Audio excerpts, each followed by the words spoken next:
भीख मांगते हैं, मिन्नत करते हैं, दुहाई देते हैं कि कहीं से सुकून की दौलत मिल जाए, लेकिन वो मुयस्सर नहीं आ रही। बड़े बड़े लोग हैं, और मैं अर्ज़ कर चुका हूँ कि मालदार भी हैं और अक्लमंद भी हैं, बाशऊर हैं, पढ़े लिखे, पर कल्बी सुकून, राहत, इत्मीनान, चैन उन्हें मुयस्सर नहीं आ रहा। रातें जाग कर गुजर जाती हैं, दिन आजमाइश में बीत जाता है।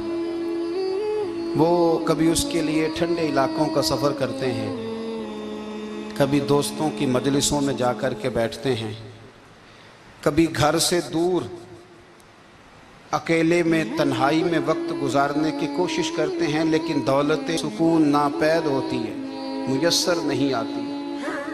अर्श का रब फरमाता है, क्यों तू भटकता फिरता है, क्यों दाएं बाएं जाता है, चुप करके मस्जिद आ जा और लोगों से बच के तन्हाई में मेरा जिक्र कर। अल्लाह मिलेगा क्या? फरमाया, आला बिज़िक्रिल्लाह तत्मइन्नुल कुलूब, मैं तेरे बेचैन दिल को चैन अता कर दूंगा।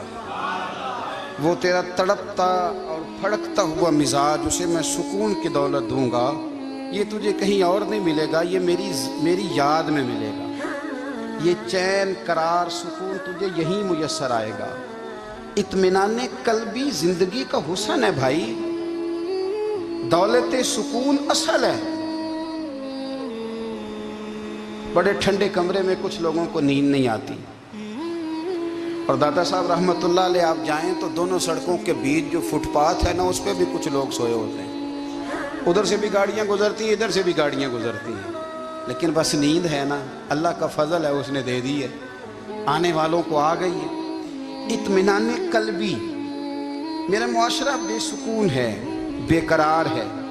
मुझे कुछ लोग कहते हैं जी मैं आजकल बड़ा बोर हो रहा हूँ, तो मैं कहता हूँ यार हमें तो टाइम ही नहीं मिला आज तक बोर होने का, नहीं वक्त ही नहीं इतना मुयस्सर आया। कौन सा टाइम निकाले जिसमें बंदा बोर हो? वो तो है कि इंसान कुछ फारिग हो, कहीं उसके पास गुंजाइश हो तो बोर भी हो ले। कैसे बोर हो लेते हो? ये क्या होता है बोर होना? जिंदगी में इतना वक्त ही कहाँ है कि इंसान बोर होता फिरे और ये तसव्वुर बनाता फिरे कि मैं बड़ी आजमाइश में हूँ, तो मैं बड़े बोर हो रहा हूँ, तो मैं बड़ी तकलीफ में हूँ। तो वक्त बहुत ज़्यादा है हमारे पास, लायानी कामों में ज़ाया बड़ा होता है, तो हम बोर होते हैं, परेशान होते हैं। अल्लाह फरमाते हैं कि जो मेरी याद है ना, लेकिन उसका भी एक तरीका है याद का। उस तरीके से अगर मेरे रसूल करीम अलैहिस्सलाम ने फरमाया, अल्लाह का जिक्र इस तरह करना कि देखने वाला तुम्हें दीवाना समझे, लोग समझें कि कोई मजनून है, कोई जुनूनी है, कोई पागल है। यहाँ अल्लाह ताला माफ़ करे, आप जिक्र की मजलिस छेड़ें, आप नाज शरीफ की मजलिस छेड़ें तो बहुत सारे लोग प्रोफेसर बन जाते हैं, वो सारी नहीं हिलाते, उनकी ज़ुबान ही हरकत में नहीं आती। हालांकि रब करीम का जिक्र इस तरह करो कि देखने वाला तुम्हें दीवाना समझे, कहीं और खोने की ज़रूरत ही नहीं। मेरे हबीब गोया हमें फरमाते हैं, तो रब के जिक्र में इस तरह खो जा कि तुझे दुनिया का ख्याल ही ना रहे, तुझे फिर दुनिया की होश न रहे। लेकिन अगर नमाज में भी ख्याल गैर आए, जिक्र में भी तवज्जो कहीं और हो, जिंदगी में वो अजीब लम्हा था, वो मेरे साथ था और मैं तन्हा था। अगर माहौल ये हो कि आप कहीं जिस्म के साथ तो मौजूद हो, रूह मौजूद ना हो, तो फिर लज्जत जिक्र भी मुयस्सर नहीं आती, फिर कैफ नहीं हासिल होता। याद रखें कि इस तरह खो के रब की याद कहाँ से कैफ आए? उलझ ही पड़ा गए हैं। वो मस्ती, वो सुरूर, वो कैफ जो अल्लाह के जिक्र में होता था, जो कभी मुर्शद कामिल के सामने बैठकर लोग अल्लाहू अल्लाहू करते थे तो लगता ये था कि ये यहाँ है ही नहीं, ये तो कहीं और चले गए हैं, यहाँ मौजूद ही नहीं। लेकिन अब वो मौज नहीं, वो शौक नहीं, वो दर्द नहीं, वो ज़ेब नहीं। इकबाल तड़प के कहा करते थे, खिरत की गुत्थियां सुलझा चुका हूं, यार अब मुझे साहिबे जुनू कर दे, अल्लाह मेहरबानी फरमा, वो कैफियत दे, वो सुरूर दे।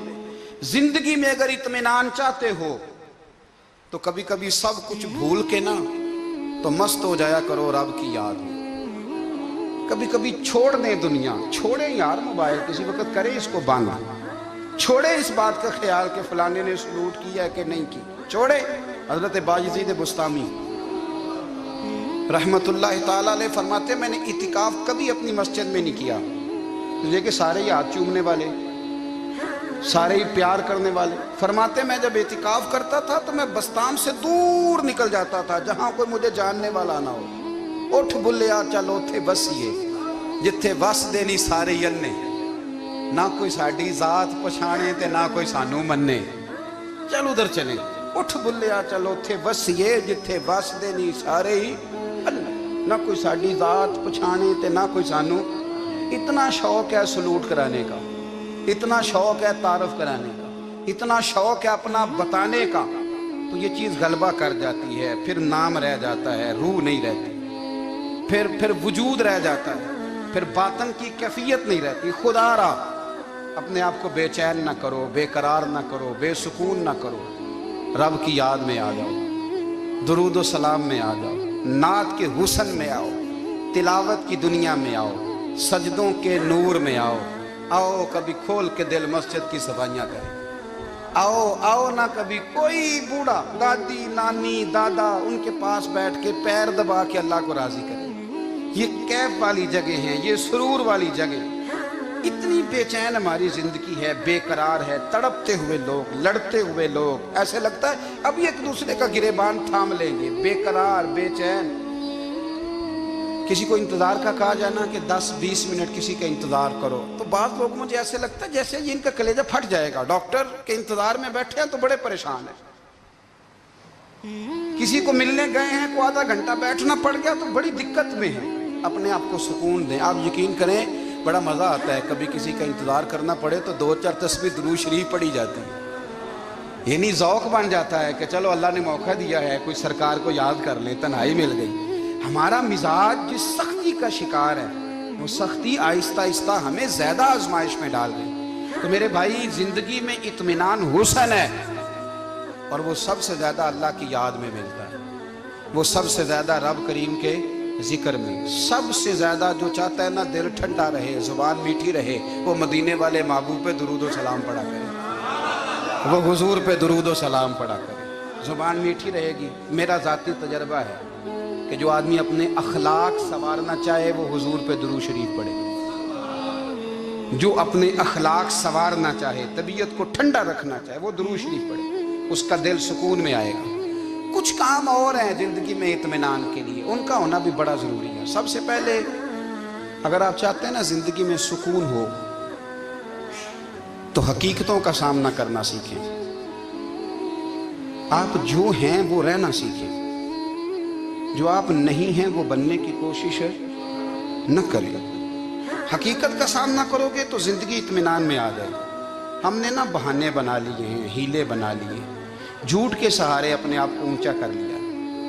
ایک آدمی سے کہا جاتا ہے تو رشوت نہ لے، تو کہتا ہے میں غریبوں سے نہیں لیتا۔ تو میرا سوال یہ ہے کہ امیروں کا حساب لینے کی اللہ نے تیری ڈیوٹی لگائی ہے، تیرے ذمہ لگایا ہے کہ تو امیروں کا حساب کر، تمہیں کیا ضرورت پڑی؟ ہم نا بہانہ کرتے ہیں، رشوت لینے والے کا الگ بہانہ ہے اور سفارش والے کا الگ بہانہ ہے۔ حقیقت کا سامنا کریں، حقیقت کا۔ جو میرے ذمہ داریاں ہیں وہ میں نے پوری کرنی، جو آپ کی ذمہ داریاں ہیں وہ آپ جان نہ چھڑائیں، حقیقت پسند بنیں۔ میرے رسول کریم پھر پڑھیے درود شریف صلی اللہ علیہ وسلم۔